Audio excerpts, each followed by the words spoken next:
விடுதலை சிறுத்தைகள் திமுகவிடம் சிக்கிக் கொண்டு தவிக்கிறது. அட அற்பர்களே, அரசியல் அறியாமையில் உழலும் அரைவேக்காடுகளே, தமிழ்நாட்டு அரசியலின் திசை வழியை தீர்மானிப்பவர்கள் விடுதலை சிறுத்தைகள்.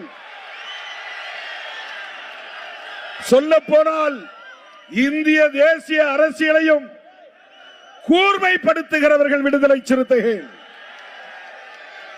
இன்றைக்கு இந்திய அரசியலையே மதச்சார்பின்மைக்கு எதிரானவர்கள், மதச்சார்பின்மைக்கு ஆதரவானவர்கள் என்று கூர்மைப்படுத்துகிற அரசியலை விடுதலை சிறுத்தைகள் மட்டும்தான் முன்னெடுக்கிறது.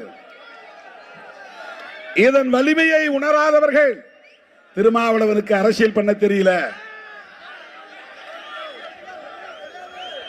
பேரம் பேச தெரியல,